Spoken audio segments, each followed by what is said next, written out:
स्वागत। जनाब संजय राऊत एक ट्विट करून असं म्हणालेत की शिक्षणाचा आईचा गो असं महाराष्ट्रामध्ये परिस्थिती आहे। संजय राऊत, तुमच्या पक्षाचा गो झालेला आहे। तुमच्या पक्षाला महाराष्ट्रातनं चले जाव म्हणून महाराष्ट्रातल्या जनतेने सांगितलंय। आपल्या पक्षाची काय वाताहत झाली त्याचं आत्मपरीक्षण करा। महाराष्ट्राची शिक्षण व्यवस्था सक्षम होती, सक्षम आहे आणि सक्षम राहणार। महाराष्ट्रात अतिशय दर्जेदार आणि चांगल्या पद्धतीचं शिक्षण मिळतंय। कृपया आपल्या राजकीय स्वार्थासाठी महाराष्ट्राची आणि आपल्या शिक्षण व्यवस्थेची बदनामी करू नका। स्वतःचं राजकीय भांडवल करायचं, स्वतःची राजकीय पोळी भाजायची, यासाठी इथल्या शिक्षण व्यवस्थेला दोष देणं बंद करा। ज्या पद्धतीनं रोज उठून खोटं बोलायची सवय तुम्हाला लागली आणि तुम्ही सांगतायत की शिक्षणाचा आईचा गो झालाय, संजय राऊत, त्यात शिक्षणाचा काही झालेला नाहीये। तुमच्या पक्षाचा काय गो झालेला आहे आणि पक्षाला कसं गो बॅक म्हणून महाराष्ट्रातल्या जनतेनं सांगितलंय त्याचं आत्मपरीक्षण केलं पाहिजे। रोज उठून पेपरफुटी होते अशी खोट्या अफवा पसरवण्याचं काम रोहित पवार करतायत आणि संजय राऊत तुम्ही करतायत, हर्षवर्धन सपकाळ करतायत। परंतु एकही पुरावा, पेपर फुटल्याचा एकही पुरावा ना संजय राऊत देऊ शकले, ना रोहित पवार देऊ शकले, ना हर्षवर्धन सपकाळ देऊ शकले।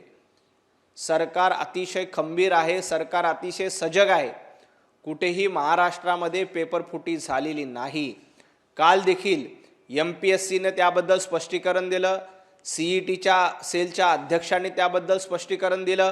त्यानंतर रोहित पवार मूग गिळून गप्प बसले, हर्षवर्धन सपकाळ मूग गिळून गप्प बसले आणि हर्षवर्धन सपकाळ यांनी खोटं बोलल्याबद्दल त्यांच्यावर आमचे आमदार अभिमन्यूजी पवार यांनी तक्रार देखील दाखल केली आहे की नाहक बदनामी करण्याचा प्रयत्न काँग्रेसकडनं हर्षवर्धन सपकाळ यांच्याकडनं केला जातोय। त्यामुळे संजय राऊत, गो बॅक कुणाचा झाला आणि कुणाच्या आईचं काय झालं हे महाराष्ट्राने बघितलंय, त्याचं आत्मपरीक्षण करा।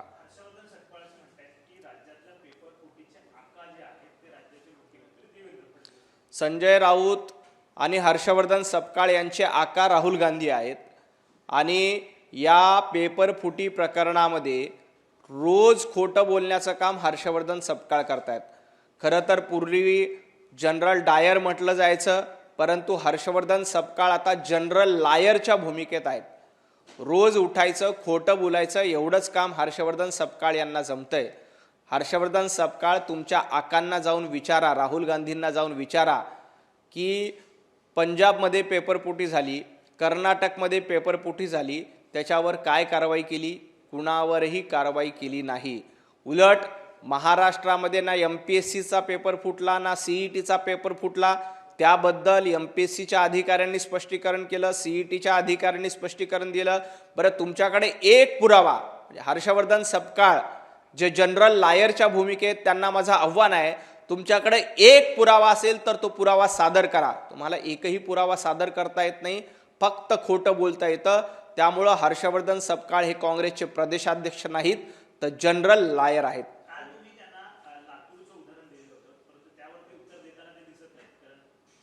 काल आम्ही स्पष्ट सांगितलं की लातूरमध्ये त्या विद्यार्थ्यांना 60% आसपास गुण मिळालेत। CET परीक्षेमध्ये पर्सेंटेज आणि पर्सेंटाईलमध्ये फरक असतो। पर्सेंटेजमध्ये 100% 98 गुण मिळाले तर 98% होतात, पण पर्सेंटाईलमध्ये 200 पैकी एखाद्या विद्यार्थ्याला 160 गुण मिळाले, तो त्या वर्षीचा टॉपचा असेल तर त्याला 100% पर्सेंटाईल म्हटलं जातं आणि त्याच्यापेक्षा एक गुण कमी असेल तर 99% पर्सेंटाईल येतं। पण काँग्रेसला आणि अभ्यासाचा काहीही संबंध नाही, हर्षवर्धन सपकाळ आणि अभ्यासाचा काहीही संबंध नाही। त्यामुळं त्यांना पर्सेंटेज आणि पर्सेंटाईल यामधला फरक देखील कळत नाही। एखाद्या विद्यार्थ्याला नीटमध्ये 159 गुण मिळाले तर त्याला 99% पर्सेंटाईल मिळू शकतात। 200 पैकी 159 गुण म्हणजे 99% पर्सेंटाईल मिळू शकतात। याचं साधं भान ना काँग्रेसच्या प्रवक्त्याला आहे, ना काँग्रेसच्या प्रदेशाध्यक्षांना आहे। त्यामुळं ज्यांना पर्सेंटेज आणि पर्सेंटाईलमधलं फरक कळत नाही त्यांनी शिक्षण व्यवस्थेवर, देवेंद्रजी फडणवीसांवर टीका करू नये, कारण ते जनरल लायरच्या भूमिकेत आहेत। अनेक विद्यार्थ्यांना CET मध्ये चांगले गुण मिळतात आणि 12वीची परीक्षामध्ये थेरी असतं, लिहिण्याची तयारी असावी लागते, 3 तासाचा 100 काही ठिकाणी 100 मार्काचा प्रश्न असतो, 100 मार्काचा पेपर असतो, त्याच्यामध्ये अनेकांना 60% गुण मिळतात, पण CETमध्ये त्यांना चांगली रँक मिळते, कारण सुरुवातीपासून ते CETचा अभ्यास करतात. हा फरक 2 परीक्षेतला ना काँग्रेसला लक्षात येतोय ना काँग्रेसच्या प्रदेशाध्यक्षांना लक्षात येतोय. त्यामुळं अफवा पसरवण्याचं काम हे काँग्रेसकडनं केलं जातं.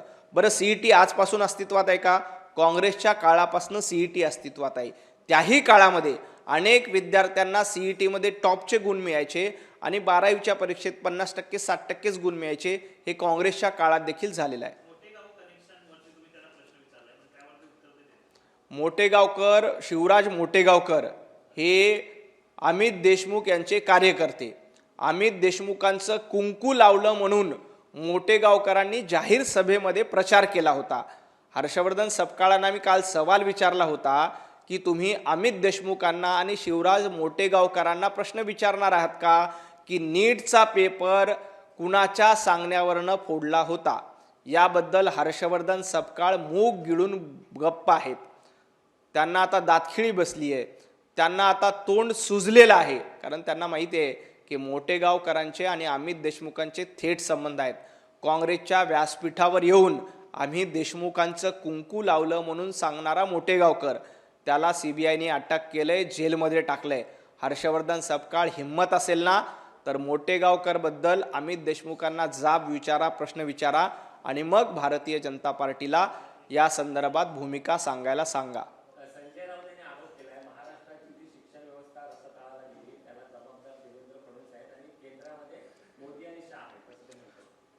संजय राऊत, तुमच्या मुघलांचा इतिहास या शिक्षण व्यवस्थेतनं हटवल्यामुळं तुमची पोटदुखी होते. धर्मेंद्र प्रधानजी यांनी शिक्षण व्यवस्थेमध्ये बदल केले. ज्या औरंगजेब फॅन क्लबचं कौतुक करताना संजय राऊत तोंड फाटेपर्यंत औरंगजेब फॅन क्लबचं कौतुक करतात, त्या बाबराचं कौतुक करतात, मुघलांचं कौतुक करतात, अब्दालीचं कौतुक करतात. या मुघलांचा आणि अब्दालीचा इतिहास हा या अभ्यासक्रमातनं हटवण्यात आलाय. त्यामुळं संजय राऊतांची खरी पोटदुखी ही शिक्षण व्यवस्था नाही आहे, तर आपल्या आकांचा इतिहास, आपल्या मुघलांचा इतिहास या पुस्तकातून हटवला, त्याचा राग संजय राऊत आणि त्यांच्या कच्च्या बच्चांना आहे. परंतु संजय राऊत लक्षात घ्या, इथं आता मुघलांचा इतिहास शिकवला जाणार नाही. इथं छत्रपती शिवाजी महाराजांचा इतिहास शिकवला जाईल, इथं महाराणा प्रतापांचा इतिहास शिकवला जाईल. तुमच्यासारखं मुघलांचं कौतुक करणं आता बंद झालेलं आहे. त्यामुळं तुम्हाला शिक्षण व्यवस्था वाईट वाटते आणि देवेंद्रजी फडणवीस महाराष्ट्र चालवण्यासाठी सक्षम आहेत. त्यासाठी संजय राऊतांकडनं सर्टिफिकेट घेण्याची गरज नाही.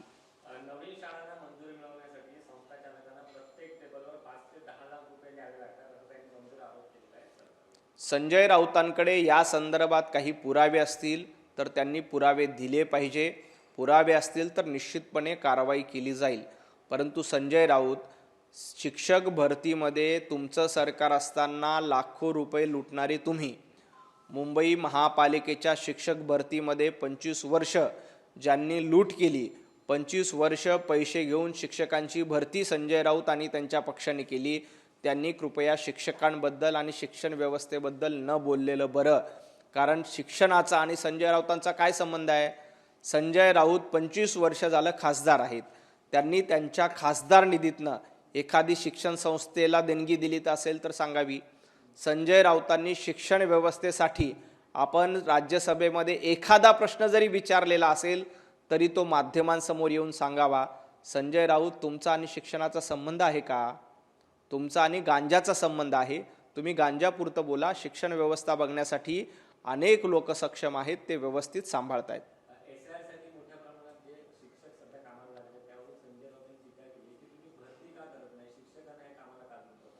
महाविकास आघाडीचं सरकार असताना शिक्षकांना तुम्ही काय काय कामं लावली होती संजय राऊत, तुम्हाला आठवते का?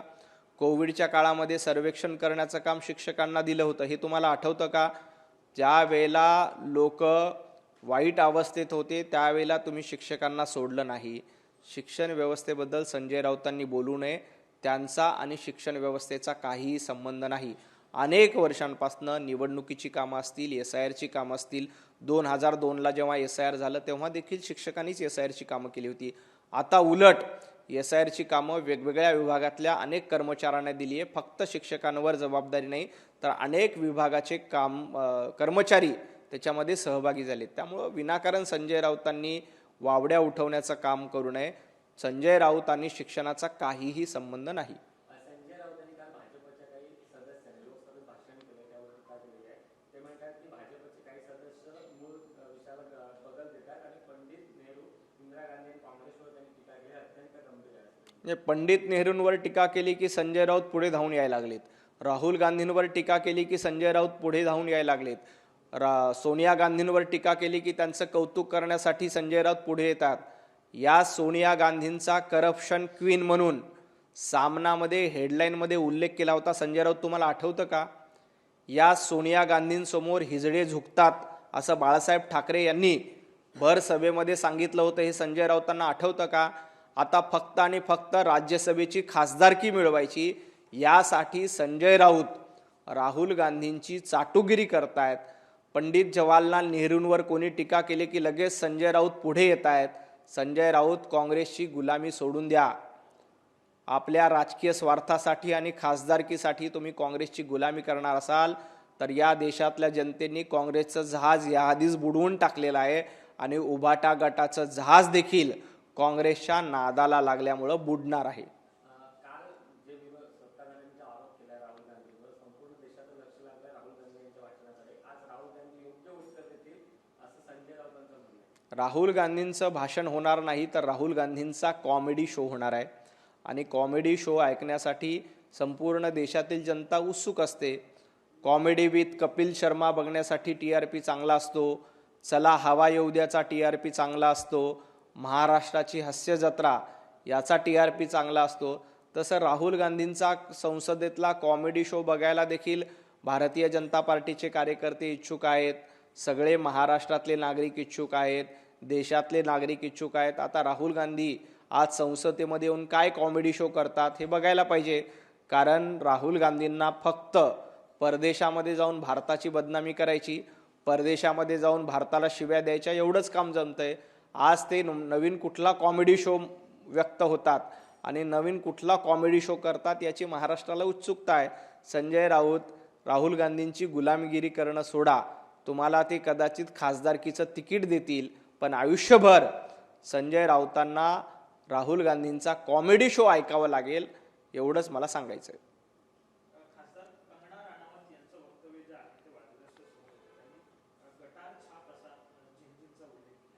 नाही, त्यांनी जेनझींचा गटार छाप असा उल्लेख केलेला नाही.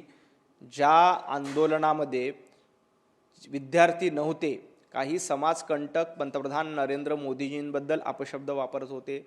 पंतप्रधान नरेंद्र मोदींच्या स्वर्गवासी झालेल्या आईबद्दल काही लोक अपशब्द वापरत होते. ते विद्यार्थी नव्हते, ते जेनझी नव्हते. अशा लोकांबद्दल कंगना राणौत यांनी ते शब्द वापरलेला आहे. ज्या पद्धतीनं जंतर मंतरवर विद्यार्थ्यांच्या नावाखाली काही समाजकंटक घुसले होते, विद्यार्थ्यांच्या नावाखाली काही अर्वाच्य भाषेमध्ये, अश्लील भाषेमध्ये शिवीगाळ करणारी लोक घुसले होते, त्याबद्दल कंगना राणौत बोललेत. कुठेही त्यांनी जेनझी किंवा विद्यार्थ्यांचा अपमान केलेला नाही.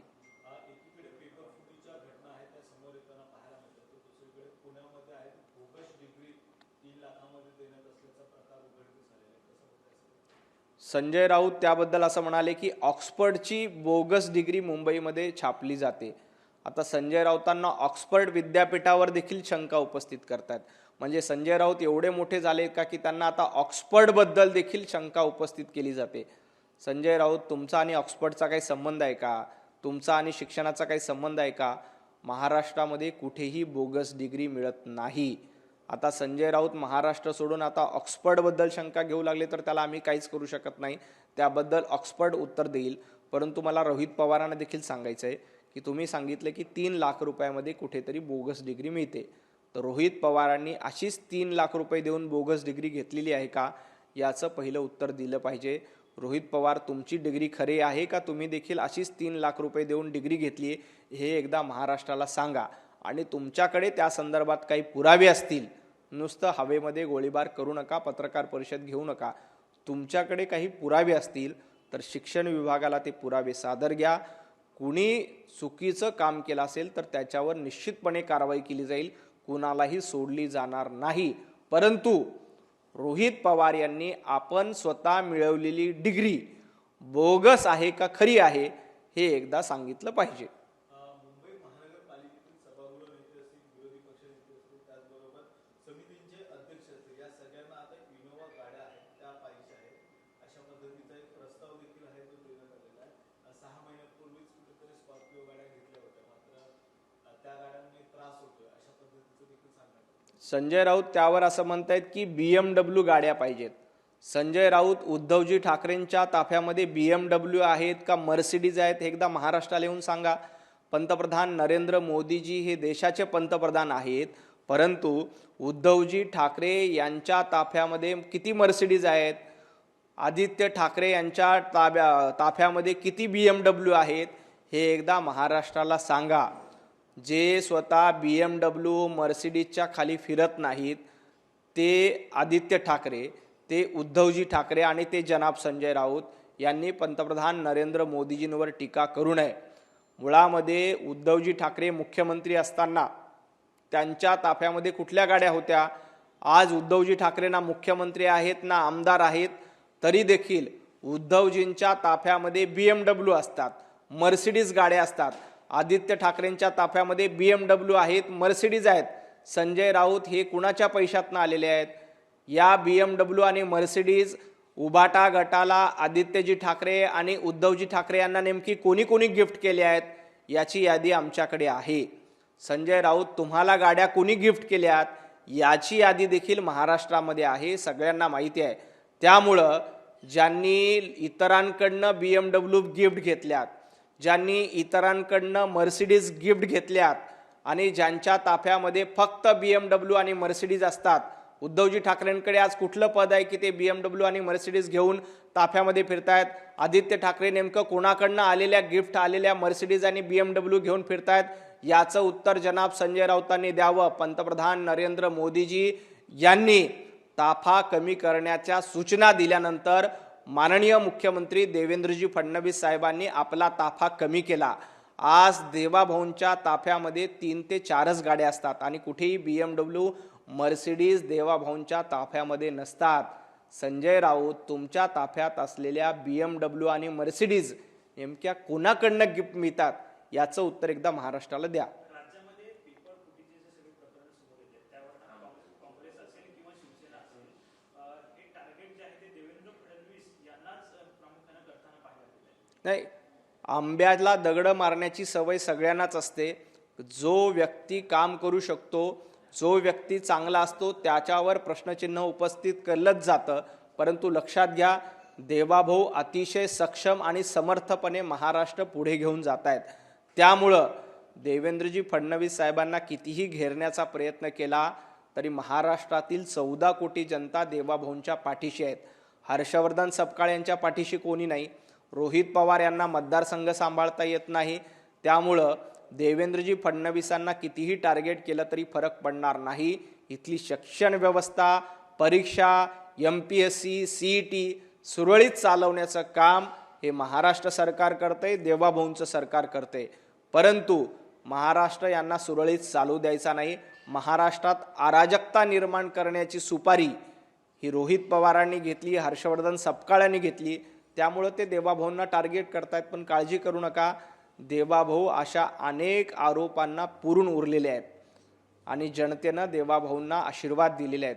त्यामुळे रोहित पवारांनी कितीही बोटं मोडली आणि हर्षवर्धन सपकाळांनी आका म्हटलं काय आणि फुका म्हटलं काय, ज्यांना रोज फुकायची सवय असते त्यांनी या भानगडीत पडू नये.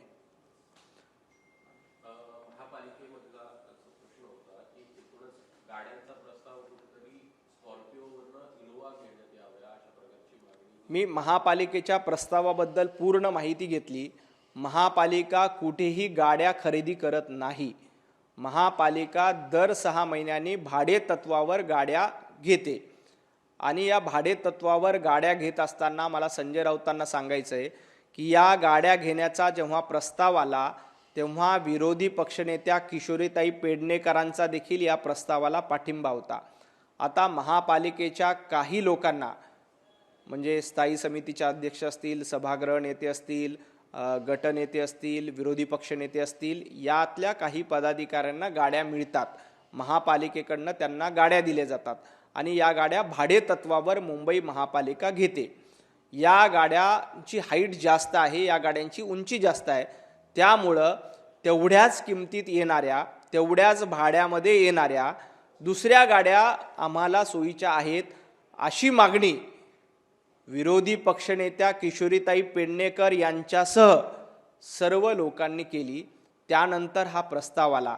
संजय राऊतांनी पत्रकार परिषद घेण्याच्या आधी जर का किशोरीताई पेडणेकरांना याबद्दल विचारलं असतं तर संजय राऊतांना लक्षात आलं असतं की किशोरीताईंची देखील मागणी होती की या गाड्या उंच आहेत, त्या उंच गाड्यामध्ये बसायला आम्हाला त्रास होतो, त्यामुळं उंच गाड्या न घेत्या त्याच रेंटमध्ये तेवढ्याच भाड्यानं दुसऱ्या गाड्या ज्या कमी उंचीच्या आहेत त्या गाड्या आम्हाला द्या, अशी मागणी किशोरीताई पेडणेकर यांच्यासह उपमहापौर असतील, बाकी सर्व पदाधिकारी आहेत यांची होती आणि त्या संदर्भात हा प्रस्ताव आलाय. मुंबई महापालिका कुठेही गाड्या खरेदी करत नाही. मुंबई महापालिका भाडे तत्वावर गाड्या घेते. 6 महिन्यामध्ये ह्या भाडे तत्वावर दुसऱ्या गाड्या घ्याव्यात अशी सर्वांची मागणी होती. त्याला किशोरीताईंचा देखील त्या बैठकीमध्ये पाठिंबा होता. परंतु संजय राऊतांना किशोरीताईंना फोन न करता खोटं बोलायची सवय आहे. आता सुषमा अंधारेंनी सांगितलं की सगळ्या नगरसेवकांना गाड्या देतात. अहो किशोरीताई, एकाही नगरसेवकाला गाडी मिळत नाही. मुंबई महापालिका असेल, पुणे महापालिका असेल, कुठल्याही नगरसेवकाला मुंबई महापालिका गाडी देत नाही. हे साधं नागरिक शास्त्र देखील ज्या सुषमा अंधारेंना माहीत नाही त्यांनी महापालिकेच्या कारभारावर टीका करू नये. आधी नागरिक शास्त्राचा अभ्यास करा. तुम्हाला नागरिक शास्त्र येत नसेल, तुम्हाला माहीत नसेल तर एखादं प्रशिक्षण रामभाऊ माळगी प्रबोधिनीमध्ये आम्ही द्यायला तयार आहोत. रामभाऊ माळगी प्रबोधिनीमध्ये वेगळे प्रशिक्षण शिबिर ठेवले जातात. त्या प्रशिक्षण शिबिरामध्ये सहभागी झालात तर तुमच्या डोक्यातला अंधार कमी होईल. परंतु तुम्हाला अंधारात राहायची सवय असेल तर अंधारेबाईंना आम्ही काहीही करू शकत नाही, कारण अंधारेबाईंचा आणि लोकांचा काहीही संबंध नाही. त्यांनी मागे एकदा निवडणूक लढली होती तर त्यांचं मला वाटतं 250-300 मतं घेऊन डिपॉझिट जप्त झालं होतं. त्यामुळे त्यांना कुणी नगरसेवक झाले की पोट दुखतंय, कुणी जिल्हा परिषद सदस्य झाले की पोट दुखतंय, कुणी आमदार झाले की पोट दुखतंय. मला आमदार करता का आमदार म्हणून ज्या सुषमा अंधारे 12 पक्षामध्ये फिरून आल्यात तरी देखील त्यांच्या जीवनातला अंधार दूर झाला नाही आणि आमदारकी मिळाली नाही. त्यामुळे आता ते नगरसेवकांना गाड्या दिले जात आहेत, अमुकांना गाड्या दिल्या जात आहेत म्हणून अशा अफवा पसरवण्याचं काम करतायत. सुषमाताई, थोडासा नागरिक शास्त्राचा अभ्यास करा, थोडा प्रशासनाचा अभ्यास करा. नसेल जमत तर रामभाऊ माळगी प्रबोधिनीमध्ये येऊन ट्रेनिंग घ्या. आम्ही तुमच्या डोक्यातला अंधार दूर करू.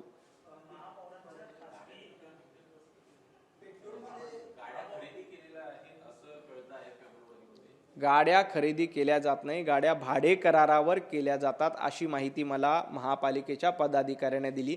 तथापि सभागृह नेते गणेशजी खणकर या संदर्भामध्ये दुपारी सविस्तर आपल्या सगळ्यांना माहिती देत आहेत. गेल्या अनेक वर्षापासून माझी जी माहिती आहे त्यानुसार मुंबई महापालिका गाड्या खरेदी करत नाही तर गाड्या भाडे तत्वावर घेते. तरी देखील या संदर्भात अधिकृत माहिती सभागृह नेते दुपारी पत्रकार परिषद घेऊन देणार आहेत.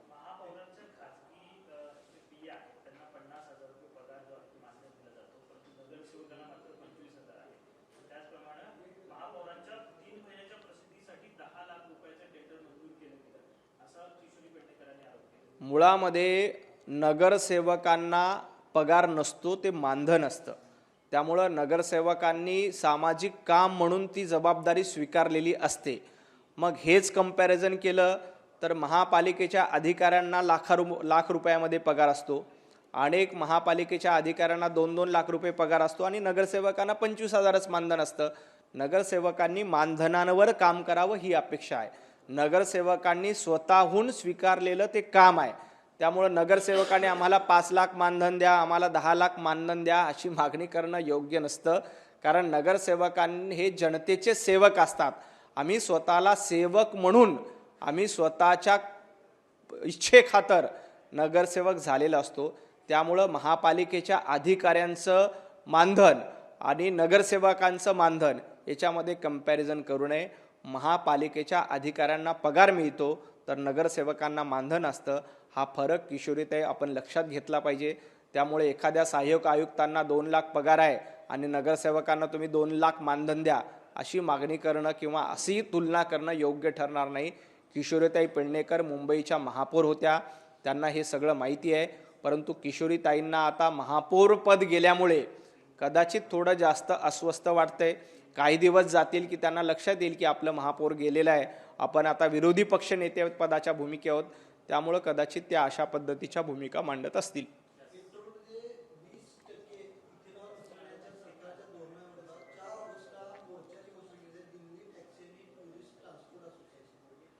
नाही, प्रत्येकाला मोर्चा काढण्याचा अधिकार आहे, प्रत्येकाला आंदोलन करण्याचा अधिकार असतो. शांततेच्या मार्गाने, अहिंसक मार्गाने कोणीही आंदोलन मोर्चा करत असेल तर त्याला विरोध करण्याचं कारण नाही. खूप खूप धन्यवाद.